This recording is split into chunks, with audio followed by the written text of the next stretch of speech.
My name is Fredy Tshibanda, author of the book Engineer to Make a Difference. You are designed for success and lasting significance. As you already know, I am taking my time to talk to different people so that you can understand the essence of this book. The essence of this book is really telling you about my story and how God engineered me to make a difference so that I can remind you that you are not a mistake, you are not a happenstance, you are not a biological error, that God created you for such a time as this so that you can make a difference in the life of so many people. All right, today I have my friend who will be sharing about his story so that you can understand how God is working in every one of us and how we, as we work with God, we get to discover who we are, the gifts that God has bestowed inside of us so that we can be a blessing to others. So my friend, can you introduce yourself to our friends here? Yeah, my name is Les Nunes and I am a retired music teacher. I've been retired for about 4.5 years now. Yeah. I spent my last 16 years in Clovis High School, basically, and Clark Intermediate, Yeah. teaching music back and forth. But I taught for over 35 years, and I also taught elementary school at one point and junior high. Okay. Some college, always taught adjunct classes. But I've been a teacher for over 35 years. And now I'm retired, and I do music at church, and I've done church music for over 40 years, Yeah. playing in church orchestras and worship teams and singing and playing the trombone and the bass and the guitar and all kinds of different instruments. But this past summer I had an opportunity to see what Fredy's book is talking about in person. Yeah. I got to see where he grew up, his life, and all the things that he describes in the book. I actually got to see for myself, which was just an amazing blessing. But so I get to talk from a little different perspective than someone who's just read the book. Exactly. So tell us a little bit about your church, because your church just went through the book, and you guys had the opportunity to work on it as a small group to discuss and even answer to the questions in the book. Tell me about that experience. Yeah, we have a Saturday morning Bible study, men's Bible study, that's gone through Fredy's book. And the great thing is, at the end of each chapter are questions. And so the book's not just a book about Fredy's life or his walk with God. It's also a Bible study. Because at the end of each chapter, and he tells stories, and not only is it there's questions at the end of each chapter, but there's a commentary from a different pastor in town. Some of the major pastors that live in the Fresno area, and it's amazing because they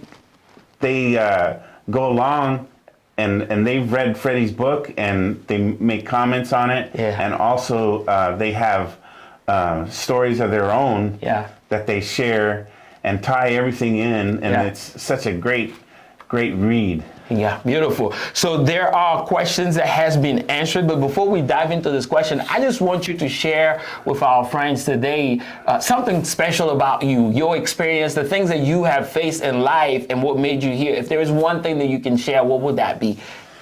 I think, growing up, I think the strength of my mother was really important because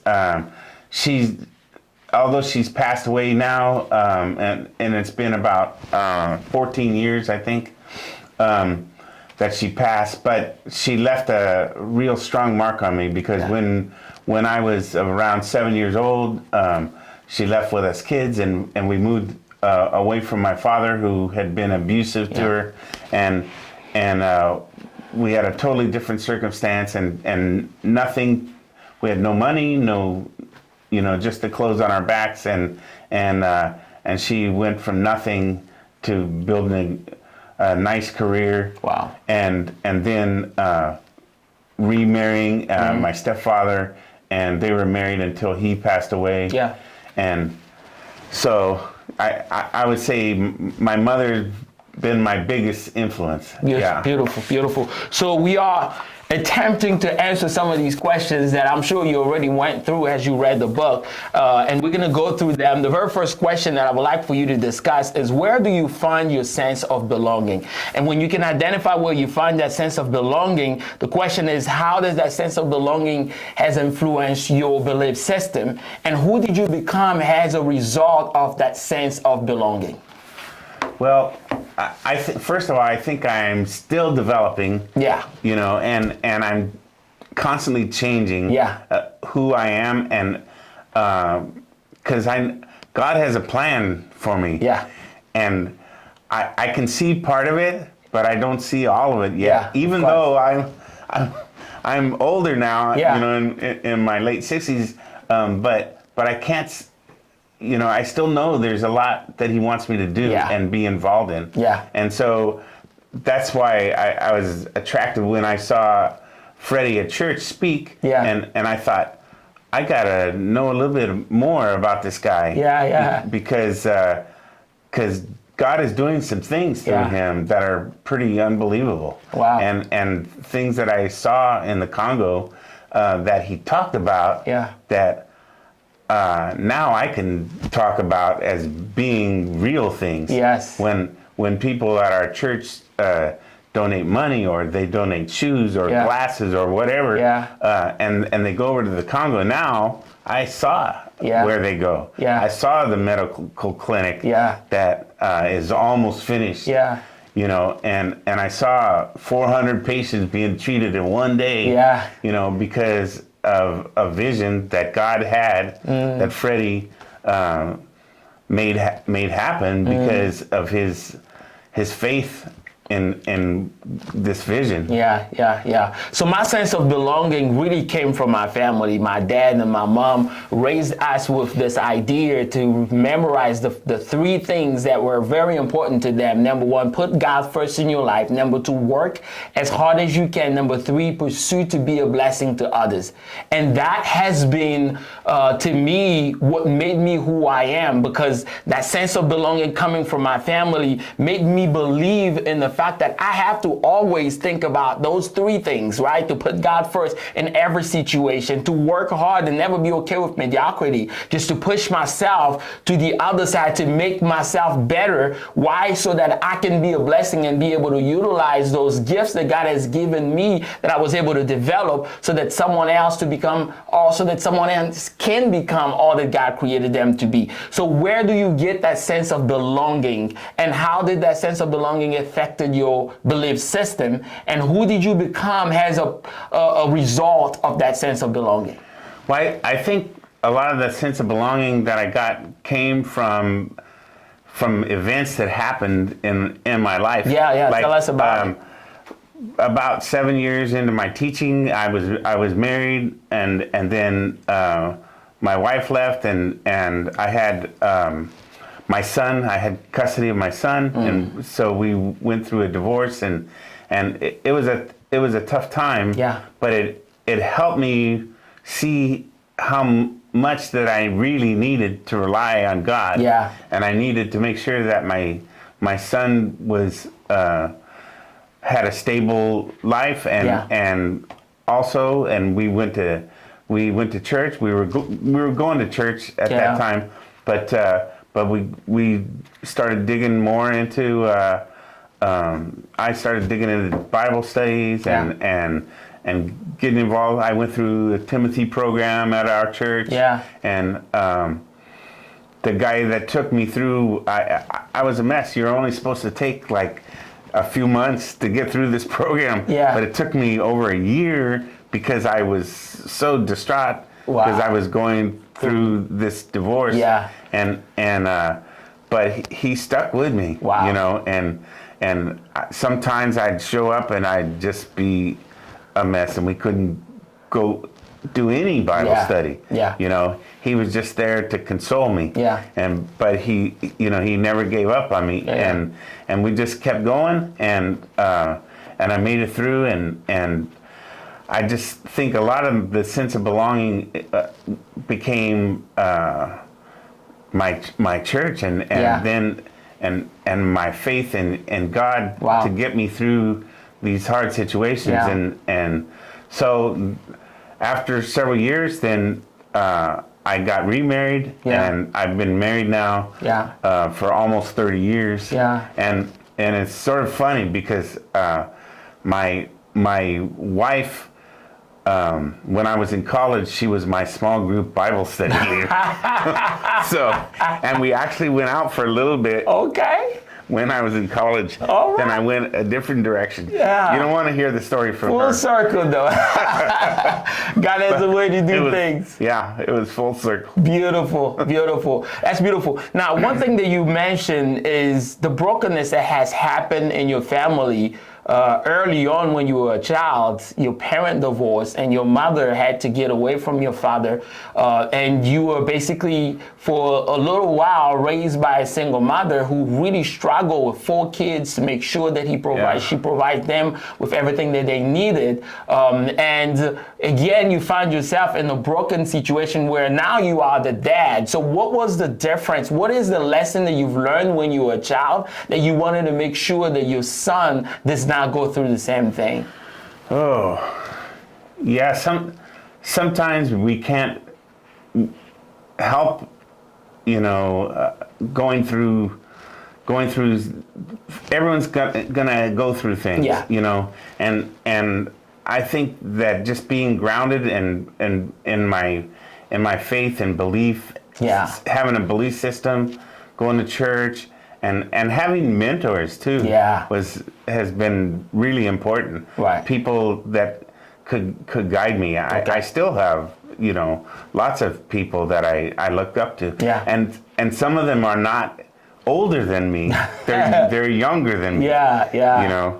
People that have been very important in my life, making sure that I keep doing what I need to be doing. And I don't think God is done with me. Yeah. He's not done with Fredy. Fredy's got all kinds of things in his head rolling around. That is true. I know that. But I think also teaching, has helped me a lot, has made me who I am. I really have developed a servant's heart because of teaching early on in my teaching, when I went through all this stuff and got divorced myself.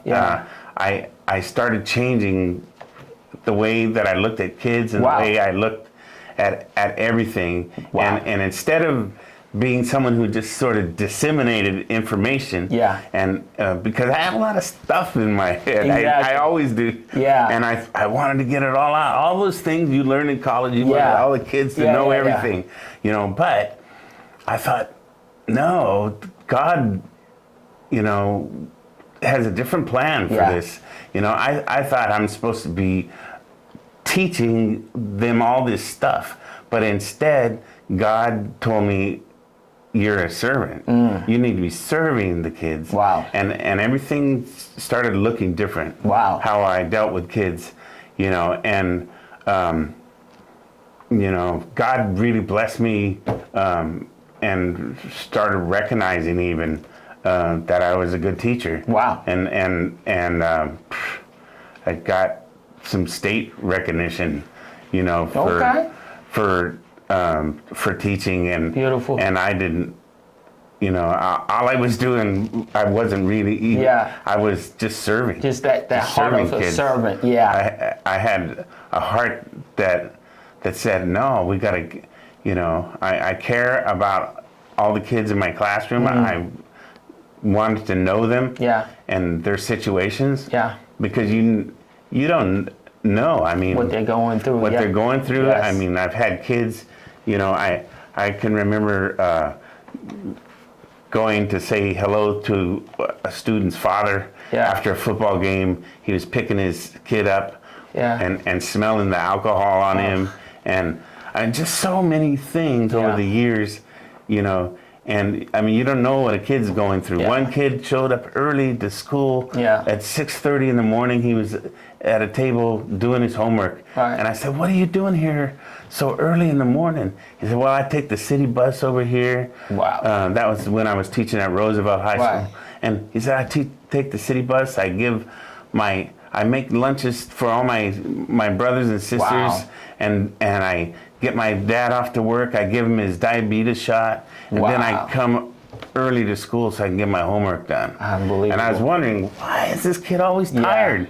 You know, and because everyone's got a story, everyone's got a battle they're fighting. You know, and I think I became more aware that this is happening in the schools. So as a teacher, I think you will really appreciate the second question that says, what type of people do you identify yourself with? And this is really talking about the 4 types of motivations that I'm describing here. No motivation, external motivation, internal motivation, and eternal motivation. No motivation, I was there one time where I was in the Congo. I knew that I would not amount to anything. There was nothing around me. You obviously saw where I came from, the poverty that I lived in, and so I knew that I would not amount to anything, and so I had no motivation. But then, even though I had no motivation, I also had external motivation, because my parent, my dad a math professor, my mom a nurse, they pushed us to go to church. They pushed us to go to school. They pushed us to work hard. They pushed us to still believe that there is something out there, that God has a plan, even though we don't understand it. At a certain point when I came to America, the internal motivation kicked in, because I realized, wow, in this country, I can be whatever I want to be. And so I had the sense of wanting to be successful, not knowing why I wanted to be successful. I just wanted to be successful for myself. That internal motivation pushed me. But the problem with that is that when you're only pursuing for yourself to be successful, you will get to that point and you will discourage. Or if you face a lot of challenges, you feel like, what's the point of doing it? But then that's where the eternal motivation came along. When you find your purpose, you understand why God has you here, and that the things that you are doing is not for you, but it's for you to allow someone else to become all that God created them to be. That eternal motivation, and maybe even what you're sharing of being a servant as a teacher, is really allowing these kids to become all that God created them to be. So can you tell us a little bit about your path from, if you ever been in the no motivation side just like myself, or if you went through that eternal and internal and now doing the eternal motivation that you are doing with impacting, or what you've done and I'm sure continuing to do with impacting a whole generation in the talent, the gifts that God has given you. Yeah, I think that I could say that I probably never went through a point where I had no motivation. Okay. You know, I think because kids would ask me all the time, they said, and parents, they said, how can I get my kid to practice? Yeah. I said, well, you know, that's a hard problem for me, because when I first started music, I always wanted to practice. Yeah. No one ever told me, go in your room and practice your instrument. Yeah. I said, I love practicing. Yeah. In fact, we had a basketball court or hoop outside my window. Yeah. And my friends in the neighborhood would come and play basketball. Yeah. And I'd be practicing my trombone in my room, and I could see them. Wow. And they're pointing at me laughing. You know? But later on, I felt like I could laugh back, because I got pretty good at what I was doing. Exactly. And there were some rewards behind that. Yeah. You know, behind geting good, but. So it seems like you already had that internal motivation. And I also working with kids, you're always trying to think, well, how am I going to get this kid to do this? And you know, so I'm pretty aware of that. What's great now is that I do have this thing inside me that has this eternal motivation now. And I'm thinking, especially that sometimes kicks in as people get older, and they start wondering, well, what is this life about? Yes. You know, and how much longer do I have? Yes. I'm 65 years old. The average man lives 78. Yeah. That's 13 years. That's not a long time, you know. So I'm thinking, okay, well, if I stay really healthy, maybe I gotta stretch it a little. Yeah. But that's not about all that. Yeah. It's not even about how long you live. Exactly. You know. Some people have lived unbelievable lives, and they've lived just a short time. Exactly. But but it is about figuring out the eternal motivation. And not only for yourself, but you start looking at everyone else, and you don't want to leave anyone behind. Exactly. No one behind. Yeah. And when I wake up in the morning, I seriously, I have a prayer that I pray every day, and it's simple and very extremely short, but it's very dangerous. And I don't know how my day is going to turn out because of this prayer. And the prayer goes, God, use me. Oh my God. And so I don't know. I don't know what's going to happen. Exactly. And I asked my wife, I said, do you think I have a ministry? And she says, yeah. And I said, well, what do you think it is? She says, well, you're doing all these things with friends and with people that you get connected with, and I just see people who have needs, and then I go, oh, okay, I this person needs this. I've been visiting a friend for 3 years who's been at home with a back problem and taking food and this and that. It's not that I'm not patting myself on the back, but I see there's a need, and he's interested also in his eternal place, in things. And so, and we talk about this and share all the time, and I get to meet some wonderful people and have some incredible friends. I have one buddy he lost his wife 6 years ago. He just wrote a book, just came out, and I've been having coffee with him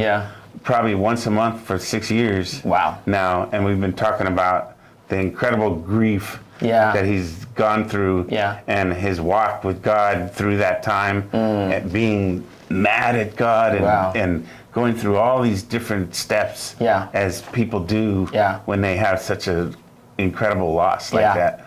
But now I just look for things like that. Beautiful. And then if I don't find them, then I pray, God, use me, help me find something. I feel God led me to the Congo. He led me to Fredy. To you, and I'm excited now about where else is he going to lead me to. Beautiful. What's the next thing? You mentioned something very important about age, and how as we get older, we start thinking more about our purpose. But what can you say to the young people? Because to me, I feel like as young people become able to discover the gift that God has inside of them and become willing to work toward this eternal motivation that will get them to be a blessing and lead other people to become all that God created them to be, they can very quickly be able to impact so many people because of how long they will live and because of how many places God will lead them. So what can you say to young people who will be listening to this and will want to know, how do I go from this internal motivation where I just want to be successful for myself to moving away from the selfishness and really thinking, how can I be a blessing to someone else? How can I be used? Just as you pray every morning, God, use me. How can I pray that way so that this eternal motivation will lead me to how I can impact other people's life? Well, I think the first thing is the earlier that you can do this, the better. Yes. I feel like, God sort of had me a little bit, but I was like fighting it for a long time. And then it finally came, and I realized I needed to be in this direction, thinking about eternal things. Not here on earth, because this time is very short. Very short, and we're going to have eternity. Yes. This is incredible, when you think about it. So I think if the more you could, and there's young people doing amazing things. And you don't, there's so many ministries out here. And Fresno has a million things that you could do. And I thought at a church that I used to go to, someone had brought up, hey, we could go into prisons. Yeah. And minister to people. Yeah. I thought, oh man, I don't know. I don't know about going into prisons. And God took me out to Avenal Prison every Tuesday night for a year and a half. Wow. And was doing, ministry with the inmates there. Wow. And it was like, wow. And one of the pastors in this book, Paul Binion, he would come and he would pray with us in Fresno. Paul Binion, he would pray with us in Fresno before we went out, and then the guys would go out there. Beautiful. And so it was like, wow, I never thought I could do that. Yeah. But God does things through you. Amen. Amen. So that leads me to my last question, and I think you alluded to it already. What are some of the instances when you have experienced tension between what your life is and what you really want to be, what you feel like God wants you to be? Have you ever experienced those tensions? Yeah. I think going through these different trials in my life, that's been a big part of it. Every time you go through something and you come out the other end, you just get that much stronger in your faith. And I was going to say at the end of the second chapter, I wrote some things because there was the question about your future and those around you, and do you feel the weight of doubt and all that? But I feel like this great sadness when I see certain family members, certain friends, and just people in the community that don't know true happiness. And they don't know God. And I think that's where I'm coming from right now, where I just want to reach these people. Wow. And so somehow I want to reach everyone that I can reach. Yeah, beautiful. So these were the questions for the first chapter, right? And you and I will continue this all the way to the end of the book. There is some great question coming up, and I just want you to get ready for it because I know you already got answers for it. But before we close our moment together, you are a singer. So I'm just surprising you here. You're going to have to sing something for us as we are closing this so that people will know that you do have that gift. Can you just come up with something and just sing for our folks here so that they know that you do have some voice that can just get somebody to even just worship by listening to you? Let's go. When I went into prisons and I heard the inmates singing for the first time, it was like, wow. It was totally different than hearing other people sing, because here's people, some who would never get out. And they'd be there their entire lives. And here they are praising God. Wow. It was like, I just couldn't believe it.